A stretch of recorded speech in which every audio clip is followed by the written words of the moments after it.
विशेष कोई बीमारी ऐसी लग गई है या विशेष कोई तकलीफ ऐसी हो गई है जिसका निवारण नहीं हो रहा, शनिवार के दिन तो आप धतूरा चढ़ा सकते। धतूरा चढ़ाने का भी एक क्रम है।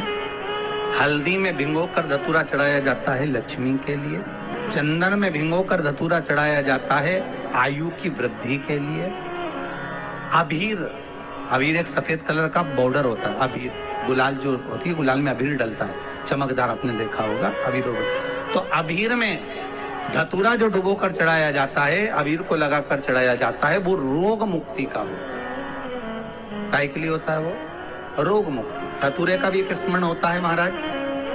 बहुत भारी रोग है, बीमारी लग गई है, डॉक्टर अपना काम कर रहे हैं, घर का व्यक्ति बहुत बीमार हालत में पड़ा हुआ है, तो बेलपत्री के वृक्ष के नीचे भी शिवलिंग का निर्माण कर एक धतूरा समर्पित करा जाता है, जिससे रोग से मुक्ति होती है। उसमें ना तो हल्दी लगाई जाती है, ना चंदन लगाया जाता है, ना अबीर लगाया जाता है, केवल धतूरा चढ़ाया जाता है। जिनके यहाँ पितृदोष होता है, काल सर्प दोष होता है, वास्तु दोष होता है, उनको ज्यादा कुछ नहीं करना होना महाराज। एक बेल का फल लीजिए। क्या लेना है?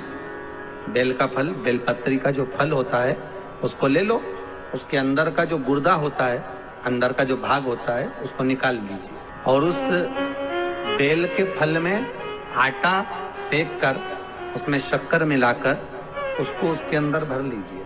सुबह 10 बजे से पहले उस बेल फल में, जिसमें तुमने पंजेरी भरी है, आटा सेक कर भरा है शक्कर के साथ में, उसको अपने घर में घुमाने के बाद में जिसको काल सर्प दोष बताया है, पितृदोष बताया है या वास्तु दोष का स्मरण बताया है, घर में सब दूर घुमाकर अपने परिवार का हाथ का स्पर्श कराकर पीपल के पेड़ के नीचे तक खड्डा खोदकर उस बेलपत्र के उस फल को दाब दीजिए।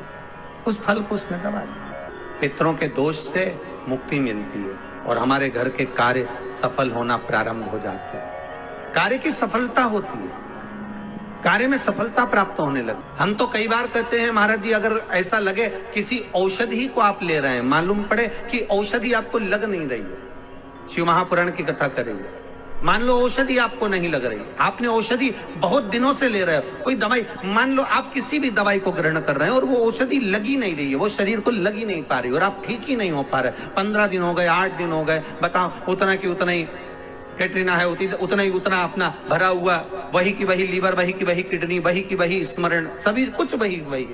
बीपी भी ऊंचा नीचा चल रहा है पर लेवल में नहीं आ रहा, शुगर भी लेवल में नहीं आ रही। तो प्रयास करा करो महाराज, बेलपत्री के फल का जो गुर्दा है, अंदर का जो भाग है फल का, उसको पानी में गला लीजिए।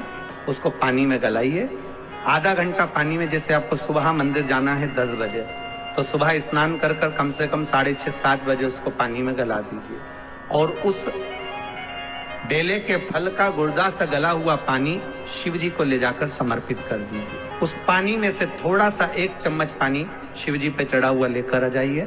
उस पानी को जो बीमार व्यक्ति है उसको औषधि देने से पहले मात्र आधी चम्मच से भी आधा चम्मच उसको दे दीजिए।